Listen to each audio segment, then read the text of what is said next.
नमस्कार शेतकरी मित्रांनो, तुम्ही सुद्धा कर्जमाफीची वाट बघत असाल तर तुमच्यासाठी सुद्धा अत्यंत आनंदाची बातमी. आता ज्या दोन अटी आहेत त्या रद्द करण्यात आलेल्या आहेत. तर त्या कोणत्या दोन अटी ह्या रद्द करण्यात आलेल्या आहेत आणि यासंबंधी जर आपण बघितलं तर शरद पवारांनी मुख्यमंत्र्यांचे आभार सुद्धा मानलेले आहेत. तर कोणत्या दोन अटी ह्या काढण्यात आलेल्या आहेत आणि आता शेतकऱ्यांना कशा पद्धतीने कर्जमाफी मिळणार आहे ही संपूर्ण माहिती आपण A to Z समजून घेणार आहोत. तत्पूर्वी शेतकरी बांधवांनो, तुम्ही जर आपल्या चॅनलवर नवीन आला असाल तर चॅनलला एक लाईक, शेअर आणि सबस्क्राईब करायला विसरू नका.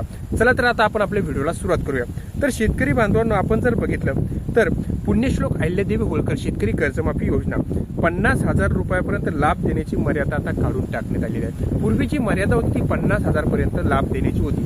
आता ती मर्यादा ही काढून टाकण्यात आलेली आहे. म्हणजे आता या शेतकऱ्यांना 2 लाखापर्यंत कर्जमाफीचा लाभ मिळेल. तसेच नियमित म्हणजे पूर्वीची 50,000 पर्यंत होती ती आता काढून डायरेक्ट 2 लाखापर्यंत शेतकऱ्यांना लाभ मिळणार आहे. त्याचबरोबर जर आपण बघितलं तर नियमित कर्जफेड करणाऱ्या शेतकऱ्यांसाठी 2026-27 मध्ये कर्जाची उचल करून वेळेत परतफेड करण्याची सुद्धा अटही रद्द करण्यात आलेली आहे. म्हणजे 2026-27 मध्ये ज्या शेतकऱ्यांनी कर्जाची उचल केलेली होती अशा शेतकऱ्यांना सुद्धा आता परतफेड करण्याची जी अट होती ती सुद्धा रद्द करण्यात आल्याची माहिती मुख्यमंत्री देवेंद्र फडणवीस यांनी दिलेली आहे. या निर्णयासंबंधीचे स्वागत करताना राष्ट्रवादी काँग्रेस पक्षाचे अध्यक्ष शरदचंद्र पवार यांनी सरकारचे आभार सुद्धा मानलेले आहे.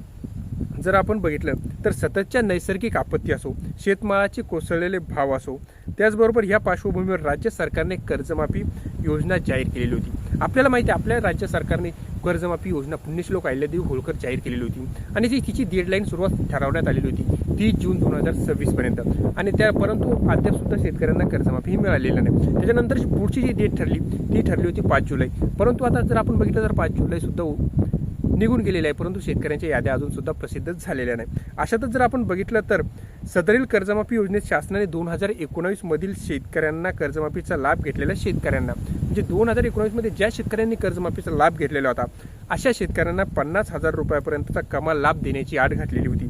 तसेच नियमितचे शेतकरी कर्ज भरत होते. म्हणजे कधी बघू शकता तुम्ही सन 2025-26 असो किंवा 26-27 असो मधील पीक कर्ज भरणाऱ्या शेतकऱ्यांची जी अट, यामुळे लाखो शेतकरी कर्जमाफीपासून वंचित राहणार होती आणि ही सुद्धा अट आता रद्द करण्यात आलेली आहे. यामुळे शरद पवारांनी असे म्हटले आहे की काय म्हटले शरद पवार आता आपण ते बघूया. सततच्या नैसर्गिक आपत्तीमुळे शेतमालांचे कोसळलेले दर असो या पार्श्वभूमीवर जर आपण बघितलं तर राज्य सरकारने पुण्यश्लोक अहिल्यादेवी होळकर शेतकरी कर्जमाफी योजना ही लागू केली होती. आणि या योजनेमध्ये जर आपण बघितलं तर 2019 कर्जमाफीचा लाभ घेतलेल्या शेतकऱ्यांना 50,000 रुपयापर्यंत लाभ हा मिळणार होता. जर आपण बघितलं तर 50,000 रुपयापर्यंतचा लाभ हा मिळणार होता. त्याचबरोबर परंतु आता ही अट रद्द करून शेतकऱ्यांना 50,000 रुपयानंतर लाभ न देता नियमित डायरेक्ट 2 लाखापर्यंत कर्जमाफी मिळणार असल्याची सुद्धा माहिती समोर येत आहे. त्यामुळे शरदचंद्र पवार यांनी राज्य सरकारचे सुद्धा आभार मागितलेले आहेत.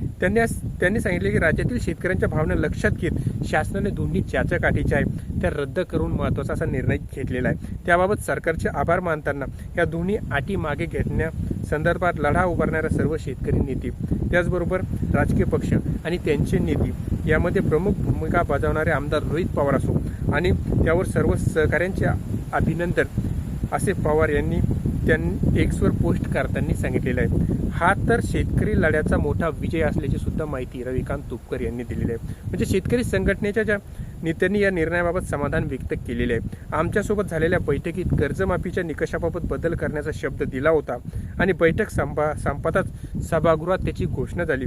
हा आपल्या शेतकरी लढ्याचा मोठा विजय असल्याची माहिती सुद्धा रविकांत तुपकर यांनी दिलेली आहे. मुख्यमंत्री देवेंद्र फडणवीस जर आपण बघितलं तर यांनी ही कर्जमाफी योजना जी आहे त्यातल्या 2 अटी काढून शेतकऱ्यांना आता पुन्हा एकदा बऱ्याचशा शेतकऱ्यांना आता कर्जमाफी योजनेमध्ये सहभागी करून घेतलेले आहे. तर शेतकरी बांधवांना ही होती संपूर्ण माहिती आवडल्या चॅनल लाईक, शेअर आणि सबस्क्राईब करायला विसरू नका. धन्यवाद.